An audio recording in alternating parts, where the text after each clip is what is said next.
सो good evening once again. हम लोगों ने लास्ट सेशन तक मरकरी के बारे में काफी सारी बातें करी, मरकरी को समझा, अलग अलग स्टोरीज के थ्रू समझा। और उसको समझते हुए हम लोगों ने फिर शुरुआत करी थी कि मरकरी अलग अलग हाउसेस में क्या रोल प्ले करता है। तो हम लोगों ने आई थिंक लास्ट टाइम तक Mercury first house to fourth house तक कर लिया था। तो उसी को कंटिन्यू करते हुए हम लोग फिफ्थ हाउस ऑनवर्ड्स आज बात करते हैं। तो फोर्थ हाउस में वापस फोर्थ हाउस की बात करता हूँ ताकि हम लोग कनेक्ट कर पाए कि हम लोगों ने फोर्थ हाउस में क्या क्या बात करी थी।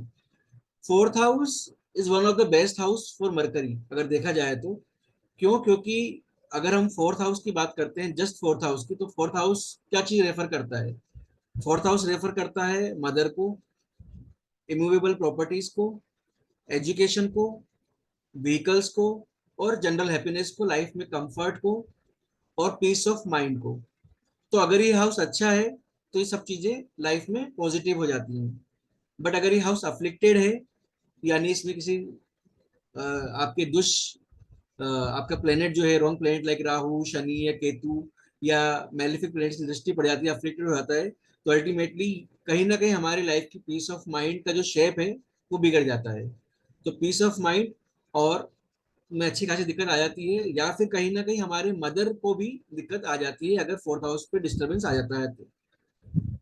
प्रॉपर्टी रिगार्डिंग अफेयर्स में भी इशू आ जाएगा अगर हम लोग का फोर्थ हाउस डिस्टर्ब है तो। सिंपली अगर देखा जाए तो फोर्थ हाउस जो है आपकी बेसिक एजुकेशन जो हम लोग घर में मिलती है उसमें भी डिस्टर्बेंस आ जाता है। तो मदर मदर ही हमको एक बेसिक एजुकेशन देते हैं फैमिली एनवायरनमेंट में। जब तक हम प्री प्राइमरी जो हमारी एजुकेशन होती है वो सब फोर्थ हाउस से देखी जाती है। और अल्टीमेटली इमूवेबल प्रॉपर्टी जो है उस पर भी फर्क पड़ जाता है। तो फोर्थ हाउस इसलिए देखा जाए तो पीस ऑफ माइंड और एजुकेशन, बेसिक एजुकेशन को लेके बहुत इंपॉर्टेंट है। तो इन चीजों को देखा जाएगा। बट लेकिन अगर हम किसी भी हाउस की बात करते हैं तो हाउस की बात करने में हमको 3 से 4 फैक्टर जो है प्राइमरीली देखे जाते हैं। तभी हम लोग हाउस के बारे में बात कर सकते हैं या फिर अभी हम लोग प्रिडिक्शन कर सकते हैं। अभी तक हम लोगों ने जस्ट हाउस की प्रॉपर्टी समझी है और अभी हम लोग प्लैनेट्स को समझ रहे हैं। बट उसके अलावा इसके बाद जो साइंस आते हैं, मतलब राशियां जो आती है, उसके एनवायरनमेंट का भी फर्क पड़ता है। तो अगर हमको किसी भी हाउस से रिलेवेंट किसी इवेंट को देखना है तो हमको हमेशा कुछ चीजों को देखना पड़ेगा। जैसे अभी थोड़ी देर पहले हम लोग बात कर रहे थे प्रोफेशन की। तो अगर हम प्रोफेशन की बात कर रहे थे तो हमको टेंथ हाउस देखना था। सिमिलरली अगर हमें अभी हम पीस ऑफ माइंड की बात करेंगे, प्रॉपर्टी की बात करेंगे, मदर के बारे में बात करेंगे, तो हमको फोर्थ हाउस देखना पड़ेगा। यानी हमको सबसे पहले भाव देखना पड़ेगा हम जिस इवेंट के बारे में बात कर रहे हैं। ज्योतिषी के लिए बोला जाता है कि उसको अपने आप से एकदम से प्रिडिक्शन करना शुरू नहीं करना आता जब तक कि सामने वाला क्वेश्चन ना पूछे। तो सामने वाला जब क्वेश्चन पूछता है तो जिस भाव के बारे में बात करता है हमको उस भाव के बारे में सबसे पहले प्राइमरली देखना चाहिए। उसके बाद उस भाव का कारक क्या है। फॉर एग्जाम्पल अभी हम लोग प्रोफेशन की बात कर रहे थे, टेंथ हाउस। तो टेंथ हाउस का प्रोफेशन का कारक शनि है बहुत हद तक, हालांकि अभी आज मरकरी भी है, राहु भी है, क्योंकि अलग अलग वास्ट लेवल है प्रोफेशंस का। बट एक कारक को भी देखना इंपॉर्टेंट है। तो फोर्थ हाउस के अगर कारक की बात करेंगे तो moon is one of the कारक। तो हम लोगों को कारक भी देखना पड़ेगा उसके इवेंट रिलेटेड चीजें देखने के बारे में। इसके अलावा हमको थर्ड चीज जो देखनी चाहिए उस पर्टिकुलर भाव यानी कि उस पर्टिकुलर हाउस के लोड को, उसका लोड की क्या कंडीशन है। फॉर एग्जाम्पल फोर्थ हाउस में अगर थर्ड नंबर की राशि है तो उसका लोड हो गया मरकरी। अगर वहां पे फिफ्थ नंबर की राशि होती तो वहां पे लोड हो जाता सन। तो अगर वहां पे 5 नंबर लिखा हुआ है, फिफ्थ नंबर की राशि लिखी हुई है और उसका लोड अगर सन है तो हमको सन भी देखना पड़ेगा।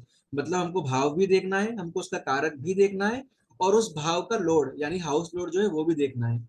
और फिर इसके अलावा हम लोग अगर उस भाव के अंदर कोई भी प्लेनेट बैठा है तो उस प्लेनेट के ऊपर बात करते हैं। फॉर एग्जाम्पल अभी हम लोग मरकरी की सीरीज चल रही है, तो मरकरी अगर बैठा है तो मरकरी के ऊपर बात होगी। और फिर उसके अलावा अभी शुरुआत हमारी हुई थी योगा से। अगर वो पर्टिकुलर प्लेनेट और हाउस किसी योगा में है तो वो योगास भी हमको देखने होते हैं। इस तरीके से हम किसी भी हाउस का प्रेडिक्शन कर पाते हैं। तो हमेशा 3 चीजें हमेशा देखनी है, एक भाव कारक और एक हाउस लोड। ये 3 चीजें देखेंगे तो हमको एक बेसिक आइडिया आ जाता है। तो फोर्थ हाउस की वापस बात करते हैं अगर हम, तो फोर्थ हाउस हमको देता है मदरली सपोर्ट। किस चीज के लिए? हमारी प्राइमरी एजुकेशन के लिए, हमारी गुड हैबिट्स के लिए। तो अगर फोर्थ हाउस में अगर मरकरी होगा तो मरकरी के लिए एक अच्छी पोजीशन है ये। तो वहां पर मदरली सपोर्ट मिलेगा अगर फोर्थ हाउस में मरकरी होगा तो। प्लस एजुकेशन का जो बेसिक एजुकेशन है, प्राइमरी एजुकेशन, वो भी अच्छी होगी। और अच्छी आदतें भी डलेंगी, क्योंकि प्राइमरी एजुकेशन जो मदर से मिलने वाली है वहाँ एक अच्छी आदतों का भी शुरुआत होगी। इसके अलावा अगर फोर्थ हाउस में अगर मरकरी आता है तो किसी भी चीज के लिए कमिटमेंट है, डिवोशन है, वो देखने को मिलता है उस नेटिव के लिए। इसका मतलब ये हुआ कि अगर उसको कोई भी काम दिया जाएगा तो वो उसके लिए कमिटेड होगा, डिवोटेड होगा। डिवोटेड इस लेवल तक का होगा कि अगर उसको उससे नुकसान भी है तो भी उस काम को करने के लिए रेडी रहेगा। तो एक डेडिकेशन का लेवल एक अच्छा खासा होता है। इसके अलावा अगर प्रॉपर्टी की बात करें तो प्रॉपर्टी जनरली खुद के दम पर ही बनाते हैं, ये बात पहले भी शायद मैंने कही थी। ज्यादातर ये होगा कि सेल्फ मेड मेड ही होगा, सेल्फ मेड मैन ही होगा। ज्यादातर खुद के दम पर ही अपनी प्रॉपर्टी बनाएंगे। मतलब अपनी हेरिडिटी की बेस पर या पेरेंट्स की बेस पर कंपेरेटिवली ज्यादातर अपने ही दम पर अपनी प्रॉपर्टी बनाते हैं। यानी खुद से ही अपनी प्रॉपर्टी बनाएंगे और खुद से ही अपनी अर्निंग भी शुरू करेंगे। और दूसरों की मदद करने में पीछे नहीं हटते। जैसे हम लोग थर्ड हाउस के बारे में लास्ट टाइम भी बात करी थी, तो ये लोग कंपेरेटिवली दूसरों की मदद करने में आगे होते हैं। और वो भी बिना किसी डर के। कोई डर नहीं कि अगर मैं मदद करूंगा तो मेरा इसमें क्या नुकसान है, मेरे को लीगल इफेक्ट होएगा क्या, या कहीं मुझे इन्फेक्शन ना हो जाए, इस तरह की कोई भी बातें आती हैं तो वो लोग बिना किसी के डर के दूसरों की मदद करने में तत्पर रहते हैं, आगे होते हैं। और मैंने ये बात भी बोली थी कि अगर फोर्थ हाउस होगा तो व्हीकल का सुख मिलेगा इनको। अगर खरीदने में कैपेबल नहीं भी है तो भी इनको रोज लिफ्ट मिल जाएगी या कोई ना कोई साधन इनको मिल जाएगा। तो व्हीकल की वजह से इनको कोई दिक्कत नहीं आती है। अगर फोर्थ हाउस में मरकरी आता है तो इनको व्हीकल की वजह से कोई काम नहीं रुकता है, हेल्प मिल जाती है, बिना मांगे भी लिफ्ट लिफ्ट मिल जाती है। तो फोर्थ हाउस में भी इनको वो सपोर्ट मिलता है। और मैंने एक बात और एक इम्पोर्टेंटली बात बोली थी मैंने कि एडॉप्शन पर्टिकुलरली अगर देखा जाता है तो अगर फोर्थ हाउस में मरकरी है, ऐसे लोग जनरली अडॉप्ट होना पसंद नहीं करते हैं, लेकिन अगर बचपन में अगर अडॉप्ट कर लिया गया है तो ये लोग अपने रूट्स को, अपनी ओरिजिनलिटी को सर्च करते हैं।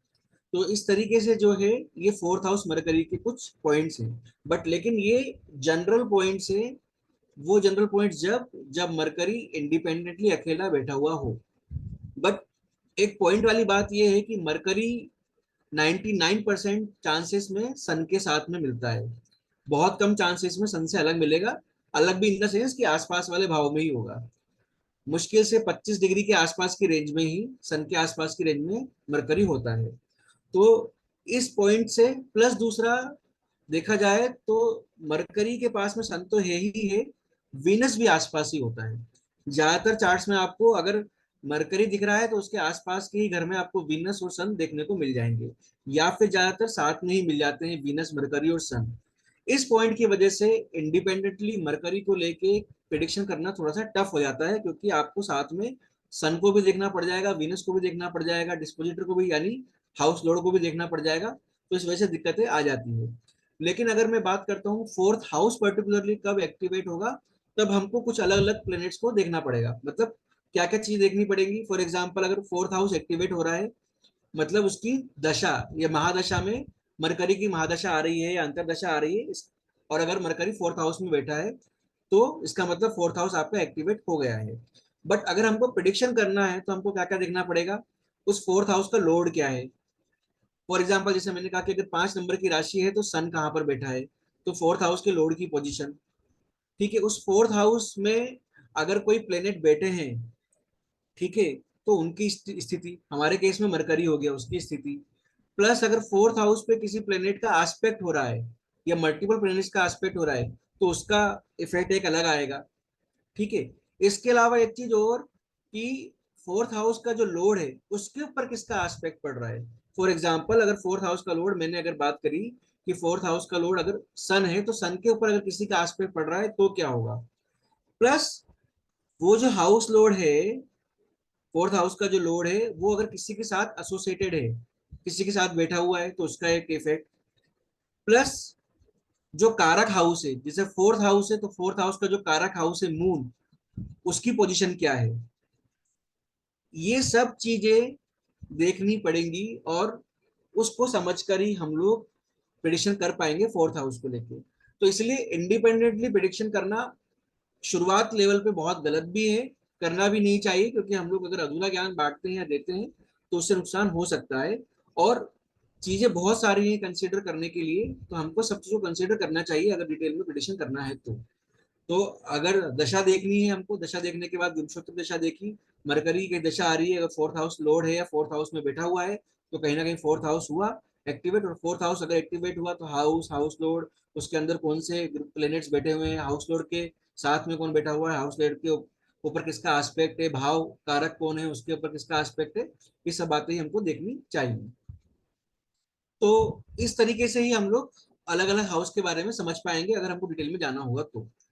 बट अगर मरकरी ही फोर्थ हाउस की अगर मैं बात करता हूँ, तो मरकरी फोर्थ हाउस ओवरऑल एक अच्छी पोजीशन है। इसके लिए बोला गया है कि ये जो है एजुकेशनलिस्ट के रूप में अच्छे तरीके से शाइन करता है, यानी अगर पढ़ाई लिखाई का काम करेंगे, डिप्लोमेट वाला काम करेंगे, तो ये लोग एजुकेशनलिस्ट के रूप में एक अच्छा सॉल्यूशन प्रोवाइडर होते हैं, यानी एक अच्छा शाइन करते हैं। इसके अलावा ये लोग गवर्नमेंट को भी बोल्डली क्रिटिसाइज करते हैं, मतलब ऐसा नहीं है कि ये दब के रहेंगे, क्रिटिसाइज करेंगे। गवर्नमेंट कहने के केस में सन हो गया, बट अगर हम लोग जनरली बात करेंगे फोर्थ हाउस का अगर मरकरी आएगा, तो वो क्रिटिसाइज करने में पीछे नहीं होगा गवर्नमेंट को। तो गवर्नमेंट को भी क्रिटिसाइज करते हैं। ये तो खुद सेल्फ मेड होते ही होते हैं, इनके फादर भी सेल्फ मेड होते हैं, मतलब फादर ने भी बहुत सारा काम लाइफ में अपने ही दम पर करा होता है, खुद एक सेल्फ मेड मैन होते हैं। इसके अलावा फोर्थ हाउस में अगर मरकरी आता है तो बोला जाता है कि इनको म्यूजिक का एक अच्छा टेस्ट होता है, आर्ट्स का एक अच्छा टेस्ट होता है, क्योंकि मरकरी की डोमेन में सब चीजें आती हैं, म्यूजिक भी आता है, आर्ट्स भी आता है, कम्युनिकेशन भी आता है। तो ये सब चीजें अच्छी होती हैं, स्पीच इनकी अच्छी होगी। और एक अच्छी बात यह है कि फोर्थ हाउस का अगर मरकरी आता है, तो इन लोगों का जो सर्कल होगा, फ्रेंड सर्कल, वो अच्छे लोगों का होगा, इन्फ्लुएंशियल लोगों का होगा, जिनकी समाज के अंदर ऑनर किया जाता है, समाज के अंदर जिसकी वैल्यू है, और रिच लोगों का भी होगा। तो एक अच्छा फ्रेंड सर्कल भी होता है अगर फोर्थ हाउस में मरकरी आता है। तो अगर हमको जब भी बात करनी है तो हमको बात करनी होगी हाउस की, हाउस लोड की, और कारका की। फोर्थ हाउस के केस में कार का मून है, हाउस लोड जो भी राशि होगी वो, और हाउस यानी हाउस के इंडिपेंडेंट सिग्निफिकेंट क्या होंगे उसके बारे में हम लोगों को बात करनी होगी। तो फोर्थ हाउस में इस तरीके से मरकरी जो है बहुत सारे डोमेन्स देता है। अब अगर हम फोर्थ हाउस से आगे बढ़ते हैं, तो अब हम बात करते हैं फिफ्थ हाउस की, जिसके बारे में शुरुआत हमको लिटरली आज करनी थी, बट कंटिन्यू हम लोगों ने फोर्थ हाउस से ही करा। अब फिफ्थ हाउस के बारे में अगर हम बात करते हैं, तो सबसे पहले फिफ्थ हाउस को वापस समझते हैं कि फिफ्थ हाउस का सिग्निफिकेंट क्या है, फिफ्थ हाउस किस चीज को रेफर करता है। तो फिफ्थ हाउस को अगर देखा जाए तो किस किस चीज को रेफर करता है, फिफ्थ हाउस रेफर करता है बेसिकली आपके पूर्व पुण्यों को। फिफ्थ हाउस रूल करता है आपके चिल्ड्रन को, प्रोजनी को। इसके अलावा फिफ्थ हाउस रूल करता है स्पेकुलेटिव टेंडेंसीज को, जहां पे जुआ सट्टा और स्पेकुलेशन आता है, वो फिफ्थ हाउस रूल करता है। और फिफ्थ हाउस रूल करता है कहीं ना कहीं आपके इमोशंस फीलिंग्स को भी। फोर्थ हाउस में भी इमोशंस और फीलिंग का गेम है, और फिफ्थ हाउस में भी इमोशंस और फीलिंग्स का गेम है। तो अगर हमको भी फिफ्थ हाउस को समझना है और फिफ्थ हाउस के अंदर प्लेनेट को समझना है, तो हमको क्या क्या समझना होगा, फिफ्थ हाउस के सिग्निफिकेंट, फिफ्थ हाउस का जो लॉर्ड जो भी उस राशि का होगा, और कार का। फिफ्थ हाउस का ओरिजिनल कार का जुपिटर है, तो हमको जुपिटर को भी समझना होगा अगर हमको फिफ्थ हाउस के बारे में समझना है। और ये तो तीन प्राइमरी कंसिडरेशन मैंने बोल दिए, यानी कि हाउस, कारका, और लॉर्ड। लॉर्ड इसके अलावा अगर सेकेंडरी कंसिडरेशन की बात करी जाएगी, तो एसोसिएटेड जो भी योगाज है उनके साथ में। और हम लोगों ने जो सबसे पहले बात करी थी कि योग कारक प्लेनेट कौन सा है, न्यूट्रल प्लेनेट कौन सा है, कौन सपोर्टिव है कौन नहीं है, वो सभी हम लोगों को इस बारे में बात करनी होगी। अलग अलग असेंडेंट के केस में अलग अलग योग कारका प्लेनेट्स हैं, अलग अलग फंक्शनल प्लेनेट्स हैं, न्यूट्रल प्लेनेट्स हैं, मेलिफिक प्लेनेट्स हैं, वो अलग अलग, वो भी हम लोगों को बात करनी होगी। तो अगर फिफ्थ हाउस में मरकरी अगर आता है, तो देखा जाए तो जो नेटिव है वो हैप्पी गो लकी होगा और लर्नेड होगा, मतलब पॉजिटिव बातें भी बहुत सारी हैं फिफ्थ हाउस के। इसके अलावा मरकरी अगर होता है फिफ्थ हाउस में, तो उसके बच्चे ज्यादा होंगे ऐसा बोला गया है।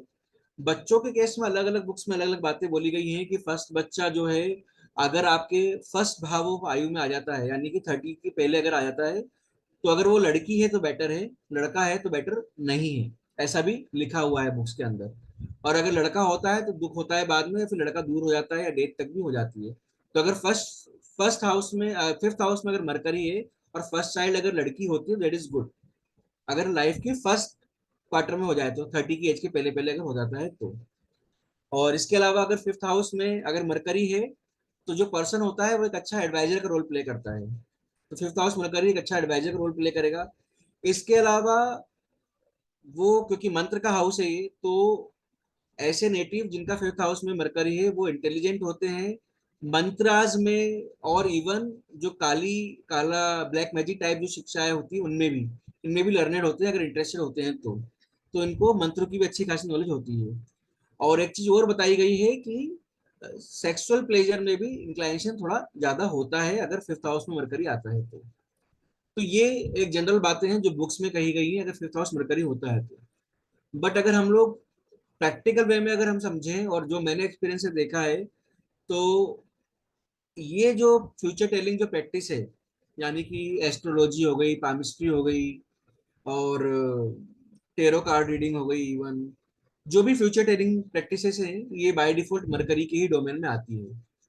तो फिफ्थ हाउस मरकरी है, वो पूर्व पुण्यों का है, तो ऑटोमेटिक ये सब चीजें जो है, इन चीजों में फिफ्थ हाउस मरकरी वाला बच्चा है या नेटिव जो भी है वो अच्छा हो ही जाता है। प्लस ये जो लोग हैं फिफ्थ हाउस वाले, ये अच्छे वक्ता होते हैं, इंप्रेसिव स्पीकर होते हैं, बोलते हैं तो काफी इंप्रेसिव तरीके से इनका बोलने का एक तरीका होता है और इम्प्रेस करते हैं ये लोग क्राउड को। प्लस अगर फिफ्थ हाउस मरकरी होगा तो ये देखा जाए तो एक अच्छा कॉम्बिनेशन है, क्योंकि फिफ्थ हाउस हमारी एजुकेशन को भी बताता है। Basic primary education fourth house था प्राइमरी लेवल तक का, बट उसके बाद जो एजुकेशन है जिसको हम लोग बोलते हैं कि स्टैंडर्ड एजुकेशन, जिसका मतलब 10th या 10+2 वाली जो एजुकेशन है, वो वाला जो एजुकेशन है वो फिफ्थ हाउस से भी देखा जाता है। अब फिफ्थ हाउस अगर एजुकेशन का है और अगर उसमें मरकरी अगर आ जाता है तो ये एक अच्छा कॉम्बिनेशन हो गया। तो अल्टीमेटली ये हो गया कि यहाँ पर एजुकेशन के पॉइंट ऑफ व्यू से जो भी नेटिव होगा बच्चा होगा वो अच्छी खासी पढ़ाई करेगा, एक अच्छा पढ़ाई में अच्छा होगा, पढ़ाई अच्छी करेगा। और अगर ये पढ़ाई स्पेसिफिकली अगर लिटरेचर की है, क्योंकि मरकरी है, अकाउंटिंग की है, या जर्नलिज्म की है, या क्या कहते हैं, अभी थोड़ी देर पहले हम लोग बात कर रहे थे टीचर की है या प्रोफेसर की है, या इवन डायलॉग राइटर की है, इस तरीके की है, राइटिंग की है, कुछ भी, तो अगर ये स्पेसिफिकली इस तरीके की पढ़ाई करते हैं तो आगे इनको सफलता मिलती है अगर मरकरी फिफ्थ हाउस में जाता है तो। अब एक बात और देखिए कि अगर मरकरी फिफ्थ हाउस में जा रहा है तो इसका जो एस्पेक्ट है, सेवेंथ एस्पेक्ट मरकरी का, वो 11th हाउस पर जाएगा। तो मरकरी का सेवेंथ हाउस पे 11th हाउस में जाएगा, इसका मतलब 11th हाउस का जो मेन डोमेन है वो है हाउस ऑफ इनकम है ये, तो इनकम का हाउस है ये। तो इसका मतलब ये है कि कहीं ना कहीं इनकम को भी अफेक्ट करेगा। बट लेकिन एक बात बहुत ज्यादा नोटिस करी गई है कि अगर फिफ्थ हाउस में मरकरी है, उसके एस्पेक्ट 11th हाउस के होने के बावजूद भी इनकम अच्छी नहीं होती है। Financial position hand to mouth type होती है, मतलब काम चलता है बस, ऐसा ही होता है। तो फाइनेंशियल या इनकम वाइज सिचुएशन टाइट होती है अगर फिफ्थ हाउस मरकरी होता है। इसको हम लोग ऐसे भी कनेक्ट कर सकते हैं कि बोलते हैं ना कि लक्ष्मी और सरस्वती कभी भी साथ साथ नहीं रह पाती। तो अगर सरस्वती साथ में है यानी एजुकेशन साथ में है तो लक्ष्मी का उतना इफेक्ट नहीं मिल पाएगा, यानी कि अर्निंग का या फाइनेंस का।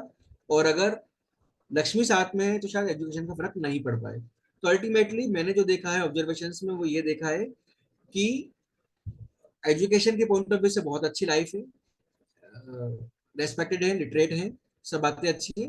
बट फाइनेंस के पॉइंट ऑफ व्यू से थोड़ा सा गड़बड़ा जाते हैं, हैंड टू माउथ सिचुएशन आ जाती है। तो ये पॉइंट वाली बात है। इसके अलावा अगर और हम बात करते हैं तो जैसे मैंने पहले कहा कि अलग अलग साइंस जो होते हैं, राशि जो होती हैं अलग अलग हाउसेस में, उसका भी फर्क बहुत ज्यादा पड़ता है। हम लोगों ने बात करी थी अलग अलग तत्वों के बारे में राशियों के, हम लोगों ने बात करी थी राशियों की प्रकृति के बारे में, राशियों के गुणधर्म के बारे में, स्वभाव के बारे में, राशि की जाति के बारे में, इस तरीके से। तो अब अगर फिफ्थ हाउस है, फिफ्थ हाउस मैंने क्या कहा कि फिफ्थ हाउस कहीं ना कहीं आपकी इमोशंस और फीलिंग्स को भी बताता है।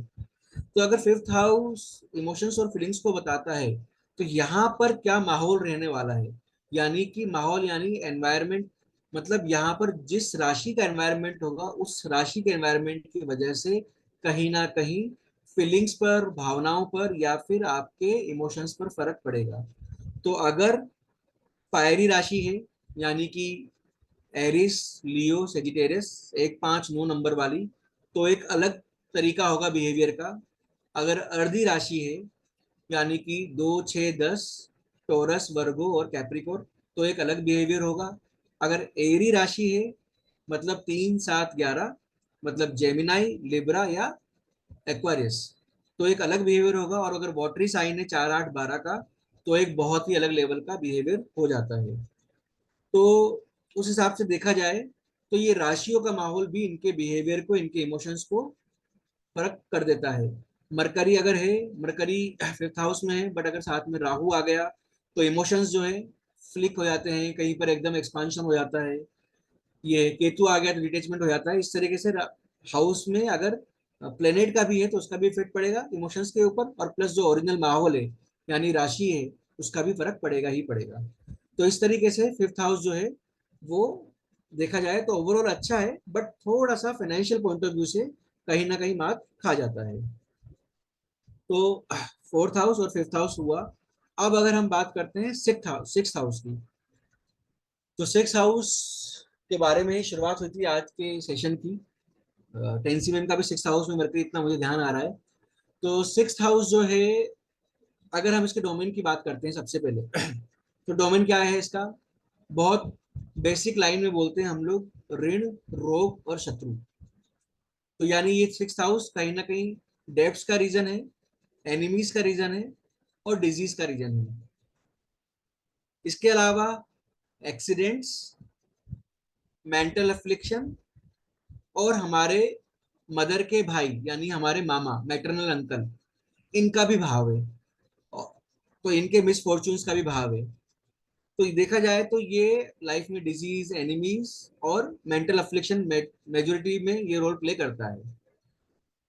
अब इसकी दो चीजों को अगर हम देखते हैं, डेप्थ और डिजीज के बारे में, अभी मैं एनिमीज को साइड में करता हूँ।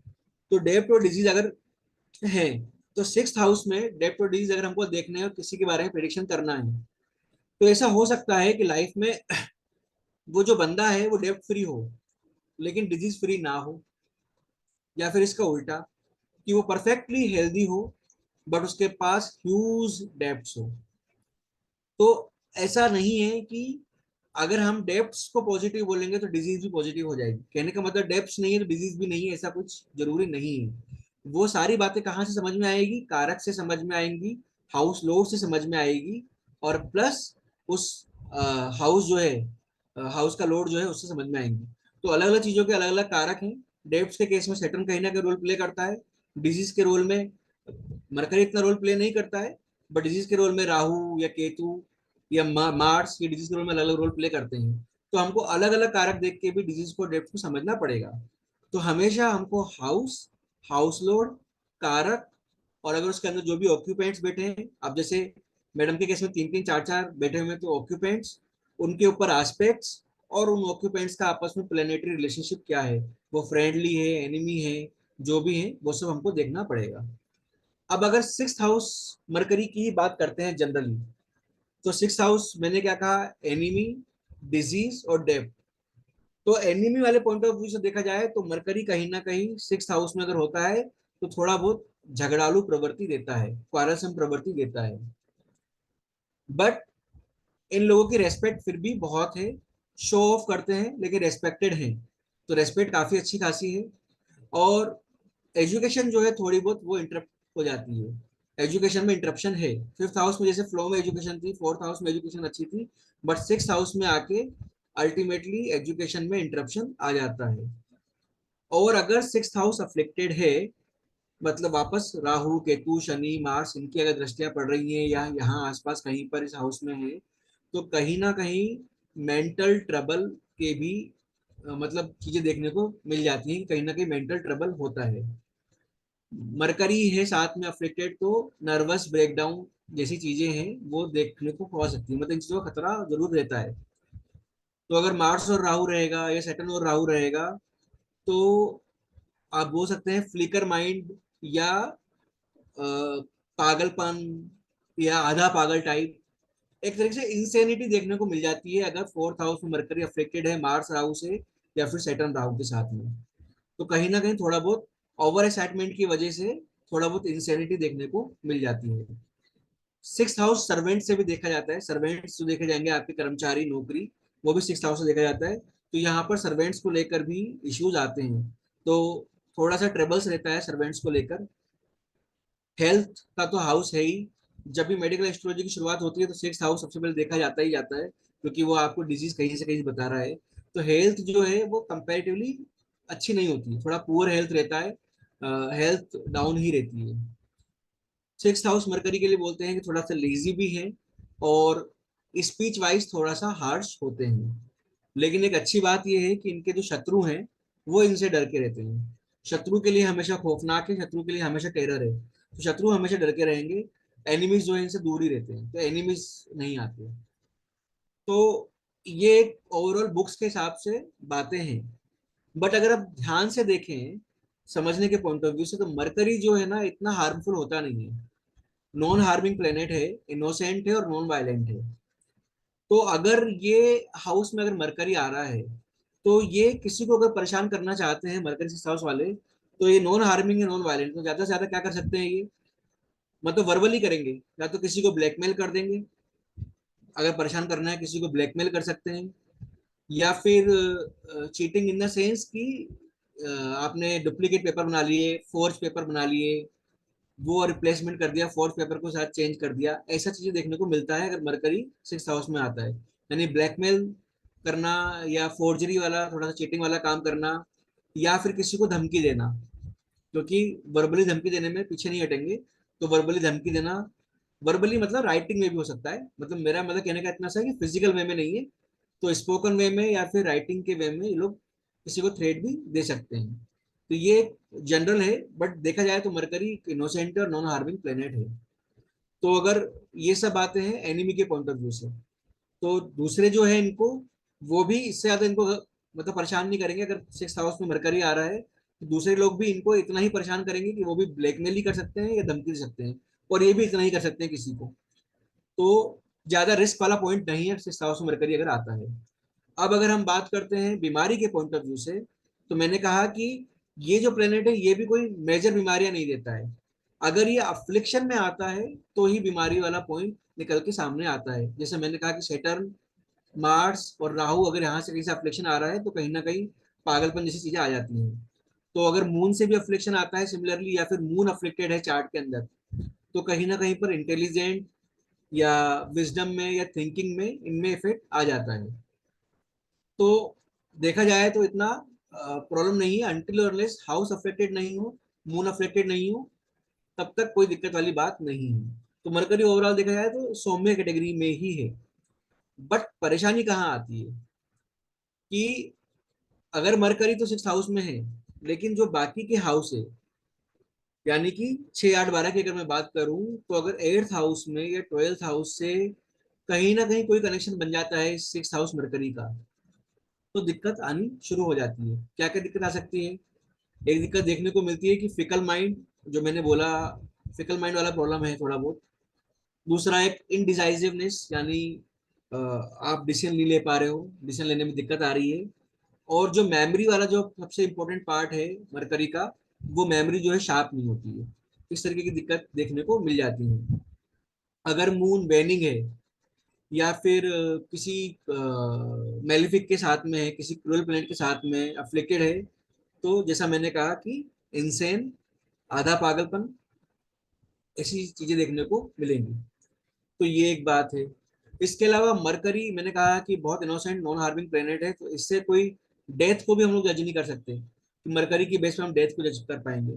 तो मरकरी डेथ का कारक होता ही नहीं है, पहली बात तो अगर डेथ को भी जज करना है तो मरकरी को काउंट करके हमको डेथ को जज नहीं करना है।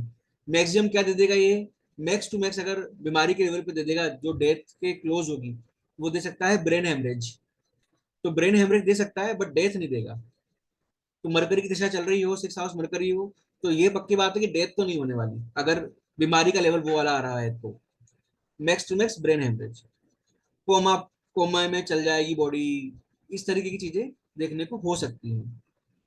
तो ये एक मरकरी सिक्स हाउस का एक जनरल पॉइंट ऑफ व्यू है समझने की पॉइंट ऑफ व्यू से। अब मैं प्रैक्टिकल बात अगर करूंगा, तो मैंने जो ऑब्जर्वेशन देखा है कि मरकरी सिक्स हाउस वाले लोग जो हैं, इनको जो है ना अकाउंट कीपिंग करना पसंद नहीं आता, मतलब रेगुलर अकाउंट कीपिंग नहीं कर पाते। तो अगर ये ऐसी किसी जॉब में भी हैं जहाँ पे अकाउंट कीपिंग का काम है, तो भी उसको करना पसंद नहीं करेंगे। क्या करेंगे, कोशिश करेंगे कि उसको डिले कर देंगे, और जब उसको फुलफिल करना होगा, अकाउंट को कंप्लीट करना होगा, तो अपनी मेमोरी के बेस पर उसको कंप्लीट करने की कोशिश करेंगे, याद कर करके कि उस टाइम पर ये हुआ था, उस टाइम पर वो हुआ था। उस तरह से उस अकाउंट को कंप्लीट करने की कोशिश करेंगे, बट रेगुलर बेस पर उस अकाउंट को करने की कोशिश नहीं करते हैं। और जब आप मेमोरी के बेस पे कंप्लीट करने की कोशिश करेंगे, तो ऑब्वियसली एक्यूरेसी नहीं आती और कहीं ना कहीं मिस्टेक हो जाती है, और उसकी वजह से सिस्टम जो है डैमेज हो जाता है। मतलब कहने का ये हुआ कि मरकरी सिक्स हाउस कहीं ना कहीं लेजी हो गया अपनी रेगुलर चीजों को लेके, मुंडेन टास्क को लेके, और उसकी वजह से सिस्टम में डैमेज आ गया, तो वो एक प्रॉब्लम आ सकती है। अदरवाइज सिक्स हाउस मरकरी भी इतना परेशान करने वाला है नहीं। तो ये है सिक्स हाउस मरकरी। अब अगर सिक्स हाउस से अगर हम आगे बढ़ते हैं, फिर अगर हम बात करते हैं सेवेंथ हाउस मरकरी की, तो सेवेंथ हाउस मरकरी देखा जाए तो बहुत इंटरेस्टिंग है। कैसे? क्योंकि सेवेंथ हाउस जो है वो है मैरिज का। मैरिज के अलावा वो कहीं ना कहीं वाइफ को, हस्बैंड को या स्पाउस को बताता है, आपकी मैरिटल हैप्पीनेस को बताता है, बिजनेस और पार्टनरशिप के बारे में बताता है। ये सेवेंथ हाउस के जनरल डोमेन है। ठीक है, तो ये डोमेन जनरल है, बट लेकिन अगर सेवेंथ हाउस, मैंने क्यों कहा इंटरेस्टिंग है, क्योंकि सेवेंथ हाउस के जो दो तीन चीजें मैंने बताई हैं, यानी कि मैरिज और बिजनेस और पार्टनरशिप, कहीं ना कहीं देखा जाए तो स्पेशली मैरिज जो है वो लाइफ में एक लैंडमार्क का रोल प्ले करती है। मतलब लाइफ में उसके बाद चेंजेस अच्छे खासे देखने को मिलते हैं, किसी की भी लाइफ में अच्छी भी हो जाती है कई बार लाइफ, कई बार बुरी भी हो जाती है, और काफी कुछ इफेक्ट देखने को मिलता है। तो ये कहीं ना कहीं लाइफ का एक लैंडमार्क है, बहुत इंपॉर्टेंट। इसलिए सेवेंथ हाउस बहुत इंपॉर्टेंट रोल प्ले करता है, फर्स्ट हाउस के बिल्कुल सामने है। और कहीं ना कहीं फर्स्ट हाउस का कॉम्प्लीमेंट्री हाउस भी है, जो कि उसको कंप्लीट करता है। मतलब फर्स्ट हाउस अगर सेल्फ है और सेवेंथ हाउस स्पाउस है, तो स्पाउस और सेल्फ मिलके अपने आप को एक कंप्लीशन देते हैं। तो ये जो मैरिज जो एक इंस्टीट्यूट है, ये बेसिकली देखा जाए तो लव, अफेक्शन, ट्रस्ट, इसके बेस पर बनता है। तो है तो बहुत इंपॉर्टेंट बात, लेकिन उतना ही कॉम्प्लिकेटेड भी है।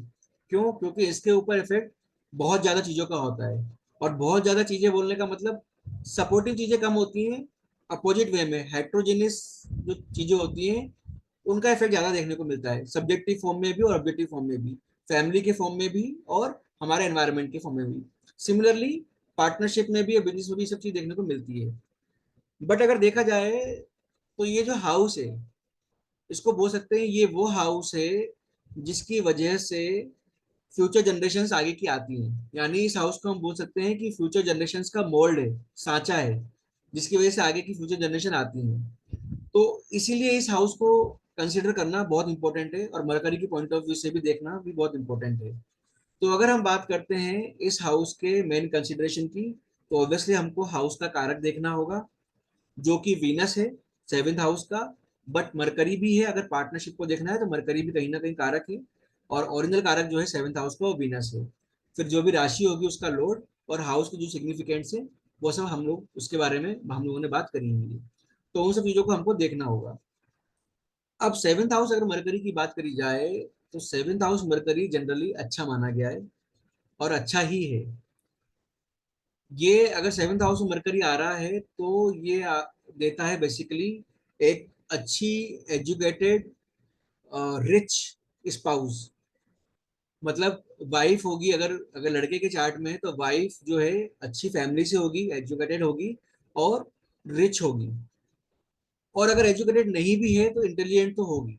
हो सकता है ना इतनी एजुकेटेड हो, बट इंटेलिजेंट होगी। तो एक अच्छी स्पाउस देता है। और एक साथ ही साथ एक अच्छा आप बोल सकते हैं ह्यूमन बिहेवियर की जो अंडरस्टैंडिंग है स्पाउस को, वो भी एक अच्छी खासी होती है। मतलब कहने का है कि सेवेंथ हाउस मरकरी जो है वो अच्छा स्पाउस देता है। स्पाउस क्या हो सकता है? अभी तक हम लोगों ने जितनी भी बातें करी थी, हम लोग सेल्फ के बारे में बात कर रहे थे, नेटिव के बारे में। अब यहाँ पर स्पाउस पे शिफ्ट हो गया मरकरी का जो डोमेन है। यानी स्पाउस क्या हो सकता है? स्पाउस हो सकता है राइटर, जर्नलिस्ट, एस्ट्रोलॉजर, पामिस्ट। ये सारी कैटेगरी भी जो है स्पाउस की कैटेगरी में आती हैं। तो आई मीन स्पाउस को दे सकता है, अगर सेवेंथ हाउस मरकरी होगा तो ये भी चीजें देखने को मिल सकती हैं। लेकिन एक चीज जो मैंने बहुत सारी बुक्स में पढ़ी, लेकिन ऑब्वियसली कोई इसको कम बताता नहीं है, क्योंकि थोड़ा सा सीक्रेट वाला पॉइंट है। ये कहीं ना कहीं सेवेंथ हाउस मरकरी इम्पोर्टेंसी देता है, यानी नपुंसकता देता है। मतलब मैंने जो जितनी मल्टीपल बुक्स में पढ़ा है उसमें यहाँ तक लिखा हुआ है कि कहीं ना कहीं अपने पार्टनर को सेटिस्फाई नहीं कर पाते हैं। पार्टनर अच्छा होगा, लाइफ अच्छी होगी, बहुत ब्यूटीफुल एजुकेटेड रिच पार्टनर मिलेगा, मेरिटल लाइफ भी अच्छी होगी, बट सेक्सुअल प्लेजर या फिर इम्पोर्टेंसी का एक पॉइंट आ जाता है। सेक्सुअल प्लेजर भी होगा बट इम्पोर्टेंसी आ जाती है कहीं ना कहीं। तो सेवेंथ हाउस मरकरी का एक सबसे बड़ा पॉइंट जो मैंने बहुत सारी बुक्स में पढ़ा है, बट ऑब्वियसली किसी से पूछा भी नहीं और कोई आगे से बोलेगा भी नहीं, बट ये इम्पोर्टेंसी देता है। और जनरल अगर देखा जाए तो सेवेंथ हाउस मरकरी जो है वो कहीं ना कहीं गुणवान बनाता है, नेकी देता है, आपका जो करेक्टर है वो नोबल बनाता है। और सेवेंथ हाउस मरकरी, जैसे फिफ्थ फिफ्थ हाउस मरकरी की बात करी थी, फोर्थ हाउस मरकरी की बात करी थी, कहीं ना कहीं इनका टेस्ट जो है ड्रेसेस को लेके, खाने पीने को लेके, ये टेस्ट अच्छा है। तो हमेशा अच्छा खाना भी खाते हैं और अच्छा ड्रेस भी पहनते हैं। बाकी इनको अगर एकेडमिक पॉइंट ऑफ व्यू से बात करी जाए तो इनको लॉ की, कानून की भी नॉलेज अच्छी खासी होती है सेवेंथ हाउस मरकरी को। सेवेंथ हाउस को भी कहीं ना कहीं डिस्प्यूट से भी देखा जाता है, डिस्प्यूट्स में भी सेवेंथ हाउस को देखा जाता है। और डिस्प्यूट्स के साथ साथ जब लॉ की बात आती है तो सेवेंथ हाउस मरकरी लॉ में प्रोफाउंड होता है। और सेवेंथ हाउस में अगर मरकरी आएगा तो ऑब्वियसली बिजनेस में या फिर ट्रेड टैक्टिक्स में जो भी नेटिव होगा वो स्किल्ड होगा, वो उसको पसंद है बिजनेस करना और उसमें स्किल्ड भी होता है। इसके अलावा जो लाइफ है उसमें मैरिज जल्दी हो जाती है, और जल्दी होने के बाद जैसे मैंने आपको बताया कि रिच, इंटेलिजेंट, एजुकेटेड, लर्नेड अच्छी खासी स्पाउस मिलती है। और इसके अलावा स्पाउस भी मैथमेटिक्स में, एस्ट्रोलॉजी में, पामिस्ट में, इन सब में स्पाउस भी अच्छी होती है, और सेल्फ भी, क्योंकि फर्स्ट हाउस पे भी इफेक्ट आता है उस चीज का। तो सेल्फ भी मैथमेटिक्स, एस्ट्रोलॉजी, पामिस्ट्री या इन सब ओकल्ट साइंस में भी सेल्फ सेल्फ भी जो है बंदा अच्छा खासा होता है। तो सेवेंथ हाउस मरकरी भी अच्छा है। तो हम लोगों ने फर्स्ट से लेके सेवेंथ तक जो देखा, तो यहाँ तक मरकरी अच्छा ही अच्छा है, कहीं कोई दिक्कत वाली बात है ही नहीं। मरकरी को अगर हम देखेंगे ना जनरली, तो लगभग लगभग 11 हाउसेस में, 12वें को छोड़ के सभी में लगभग लगभग अच्छा आता है। ओनली 12वें में थोड़ा उतना अच्छा नहीं माना जाता। बट प्रॉब्लम क्या है कि मरकरी जो है कभी भी अकेला नहीं होता। अब ये जितने भी प्रिडिक्शंस के बारे में बात करी है मैंने, ये जब है जब मरकरी कहीं ना कहीं अकेला होगा, और मरकरी अनफॉर्चुनेटली उतना इजीली अकेला होता नहीं है। और एक बात और मैं बताऊं आपको, मरकरी को अकेला अच्छा माना भी नहीं जाता, क्योंकि बच्चा है, उसके साथ में कोई ना कोई होना चाहिए ताकि उसको मोल्ड कर पाए। बट अगर मेलेफिक होंगे तो ऑब्वियसली वो मेलेफिक बिहेव करेगा, और अगर बेनिफिक होंगे तो वो बेनिफिक बिहेव करेगा। तो ये मरकरी सेवेंथ हाउस तक का है। इसके आगे अगर हम बात करते हैं मरकरी एट्थ हाउस के बारे में, तो वापस एट्थ हाउस के एट्रीब्यूट्स को अगर हम समझेंगे, तो देखिए क्या क्या है एट्थ हाउस के एट्रीब्यूट्स। वो है लॉन्जिविटी, यानी आयु, लीगेसीज, जो भी हम लोग अपनी हेरिडी में अपनी जनरेशन से ले रहे हैं, अनअर्न्ड मनी, अनअर्न्ड वेल्थ, जो हम लोगों ने खुद से नहीं कमाया वो सब, गिफ्ट्स, और कहीं ना कहीं अपमान या डिसग्रेस भी एट्थ हाउस से देखा जाता है, डिग्रेडेशन भी एट्थ हाउस से देखा जाएगा। और डेथ का नेचर कैसा है, डेथ कैसी होने वाली है, और डेथ के बारे में अगर समझना है ना, तो कहीं ना कहीं एट्थ हाउस को समझना पड़ता है। मतलब जितनी भी डिटेल्स अगर डेथ के बारे में समझनी है, कैसे होगी, कहाँ पर होगी, किस कंडीशंस में होगी, पास में कौन कोई होगा या नहीं होगा, ये सारी कंडीशंस भी कहीं ना कहीं एट्थ हाउस से कनेक्ट करती हैं। तो डेथ, या आप बोले जाए तो आयु, ये भी एट्थ हाउस देता है। तो अगर बोला जाता है कि एट्थ हाउस में कोई भी प्लेनेट होता है ना, वो अच्छा नहीं माना जाता। बट मरकरी एक ऐसा प्लेनेट है जो एट्थ हाउस में वेलकम है, मतलब एट्थ हाउस में भी इसको अच्छा ही माना गया है। कोई ज्यादा नेगेटिव इफेक्ट नहीं देता है। जो नेगेटिव इफेक्ट देता है वो मैं बताता हूँ, बट ज्यादातर नेगेटिव इफेक्ट है नहीं। तो अगर मरकरी एट्थ हाउस में है तो ज्यादातर अच्छी क्वालिटीज आएंगी। अ, आपकी प्रोजनी जो है, प्रजनन जो है वो अच्छा है, और नेचर वाइज कर्टियस है, विनम्र नेचर होता है। और साथ में इनहेरिटेंस में वेल्थ आती है, अनर्न्ड वेल्थ आती है, और अच्छी खासी वेल्थ भी होती है। इसके अलावा अगर एट्थ हाउस में मरकरी है तो बोलते हैं कि जो भी नेटिव होगा वो अच्छा खासा लर्नेड तो होगा ही होगा, और साथ में फेमस भी होगा अपनी पढ़ाई की वजह से, अपनी एजुकेशन की वजह से वो फेमस भी होगा, तो यानी अच्छा खासा लर्नेड होगा और स्कॉलर भी होगा। और अगर एट्थ हाउस में मरकरी है तो उसकी उम्र जो है, आयु जो है वो भी अच्छी खासी होगी, अच्छा लंबा जिएगा, लेकिन शरीर थोड़ा सा कमजोर होता है, शरीर कमजोर होगा लेकिन एज अच्छी खासी रहेगी। तो मरकरी एट्थ हाउस देखा जाए तो जनरली अच्छा ही है। बट लेकिन प्रॉब्लम कहाँ है, कहीं ना कहीं थोड़ा बहुत परेशान कर देता है ये। कैसे? मैंने कहा कि स्कॉलर होगा और उसकी वजह से इसकी फेमस भी होगा, इसको लोग पहचानेंगे भी, उसको रेस्पेक्ट भी करेंगे, लेकिन कहीं ना थोड़ा सा इंटेलिजेंस जो है ना वो थोड़ा डर हो जाता है। उतना शार्प इंटेलिजेंस नहीं होगा जो फिफ्थ हाउस में और फोर्थ हाउस में था मरकरी का, वो वाला शार्प इंटेलिजेंस यहाँ नहीं होगा, यहाँ पे डल हो जाएगा इंटेलिजेंस। और अगर माइंड शार्प भी है, जिसको जज करना थोड़ा सा मुश्किल है, अगर माइंड शार्प भी है तो एट्थ हाउस मरकरी वाले लोग इसका फुल यूटिलाइजेशन नहीं कर पाते, कहीं ना कहीं गलती कर देते हैं, उसको सही से डिसीजन मेकिंग में, या आप बोल सकते हैं जब भी एप्लीकेशन होगा उस चीज का उसको वो सही से इस्तेमाल नहीं कर पाते हैं। जैसे सिक्स हाउस की प्रॉब्लम थी वैसे ही एट्थ हाउस मरकरी की भी है, कि इनको लिखना पसंद नहीं आता, राइटिंग वर्क इनको पसंद नहीं आता, दे अवॉइड राइटिंग वर्क। तो अगर ये ऐसे प्रोफेशन में है, जैसे मान लीजिए टीचर बन गए या ट्यूटर बन गए, ऐसा नहीं कि प्रोफेशन नहीं मिलेंगे, यानी प्रोफेशन भी इनको मिल सकते हैं, मतलब ये टीचर भी हो सकते हैं, ट्यूटर भी हो सकते हैं, जर्नलिस्ट भी हो सकते हैं, अकाउंटेंट भी हो सकते हैं, लेकिन इनको लिखना पसंद नहीं आएगा, क्योंकि इनको रिपीटेशन ऑफ वर्क जो है लाइफ में वो है, और इनको लिखना पसंद आता नहीं है, लिखना अवॉइड करते हैं ये। और लाइफ में कहीं ना कहीं रिपीटेशन ऑफ वर्क है, स्टीरियोटाइप है थोड़ा सा, तो वो इनको पसंद नहीं आता। इसलिए ये बात मैंने बहुत ऑब्जर्व करी है कि ये लोग जो है एट्थ हाउस मरकरी वाले, ये लोग पायरेसी करने में कोई पीछे नहीं हटते, ओपनली पायरेसी कर लेते हैं, यानी first copy second copy third copy बनाने में एकदम एक्सपर्ट होते हैं किसी भी चीज की, पायरेसी करने में, एक तरीके से बोला जाए चीटिंग करने में ये लोग ओपनली करते हैं, बिना डर के, बिना किसी चीज के, क्योंकि इनको बोर होता है किसी चीज को लिखने में, काम करने में, तो फोटो कॉपी निकालना ज्यादा इजी है रादर देन राइटिंग, अगर मैं इसको सिंपल वे में बोलूँ। और हार्श वे में बोला जाए तो पायरेसी करना बहुत ओपन है इन लोगों के लिए। और जैसे सिक्स हाउस मरकरी की बात करी थी वैसे ही इनका भी राइटिंग वर्क, अकाउंटेंसी की बुक्स, ये सब इनका भी पेंडिंग रहता है। अगर राइटिंग का या टाइपिंग का ऐसा कुछ काम है तो वो पेंडिंग ही रहेगा अच्छे खासे टाइम तक। इवन एक बात और देखी मैंने, कि अगर इनको कहीं पर बोलना है, स्पीकिंग की जॉब है फॉर एग्जाम्पल, जहां पर इनको कुछ ब्रीफ करना है, कुछ बताना है, तो ये जो चीजें है ना उनको अच्छे से एक्सप्लेन नहीं कर पाते। मतलब ऐसा हो सकता है कि किसी चीज को डिटेल में एक्सप्लेन करना है और ये उसको ब्रीफ में एक्सप्लेन कर देंगे, थोड़े से में काम में कर देंगे, और उसकी वजह से जो इंपॉर्टेंट पॉइंट्स है उसको भी छोड़ देते हैं।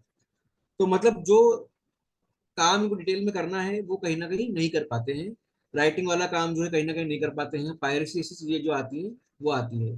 तो ये एक एट्थ हाउस मरकरी की थोड़ी सी दिक्कत है।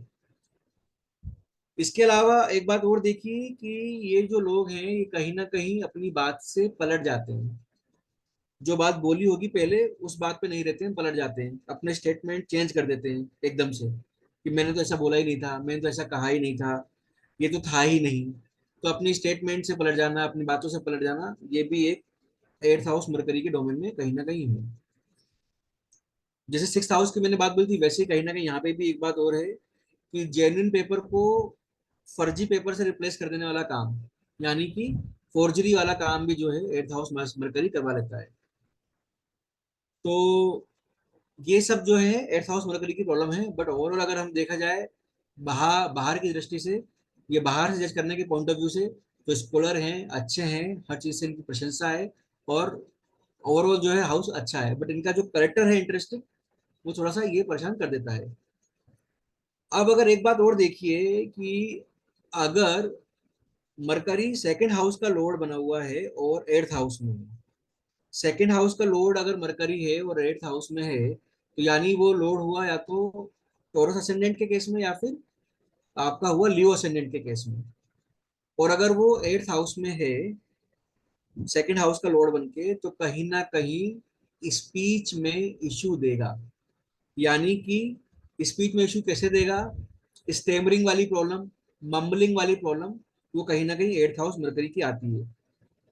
मरकरी का डोमेन है, मतलब स्पीच मरकरी का डोमेन है, सेकेंड हाउस स्पीच है, सेकेंड हाउस का लॉर्ड बन के अगर एट्थ में जा रहा है तो कहीं ना कहीं वो स्टेमरिंग मम्बलिंग ऐसी इशू देता है। या फिर एक वो क्या बोलते हैं ना, तकिया कलाम होता है, यानी मतलब बार बार किसी भी एक वर्ड को सेंटेंस में रिपीट करना बार बार, उसका कोई मीनिंग नहीं है सेंटेंस के अंदर, लेकिन उसको बार बार सेंटेंस में रिपीट करना, उसके किसी रिलेवेंस भी नहीं है, कोई रेफरेंस भी नहीं है, तकिया कलाम उसको बोलते हैं। तो वो जो तकिया कलाम कई लोग बार बार यूज करते हैं सेंटेंस के बीच में, I see, I know, you know, what, तो वो भी कहीं ना कहीं जो है मरकरी एट्थ हाउस का ही इफेक्ट आता है। अगर मरकरी एट्थ हाउस के साथ अगर वो सेकंड हाउस का लोड हो जाए तो और भी, मतलब तब तो स्पीच का इशू है ही, बट अगर मरकरी एट्थ हाउस है तो ये भी एक इशू देखने को मिलता है। और एक चीज, थोड़ा सा मैंने कहा इनडिसाइसिव होते हैं, यानी डिसीजन लेने में थोड़ी दिक्कत आती है, तो जब भी ड्राइविंग वगैरह करते हैं तो कई बार दूसरों के मूवमेंट को जज नहीं कर पाते, और उसकी वजह से भी एक्सीडेंट वगैरह हो जाते हैं मरकरी एट्थ हाउस के केस में।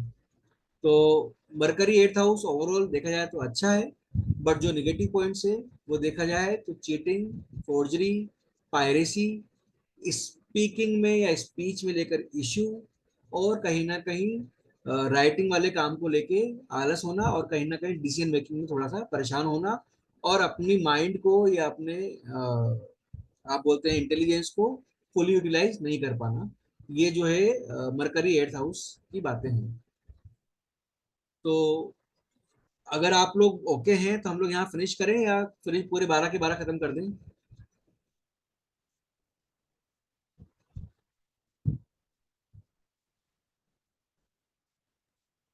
Sir, continue sir.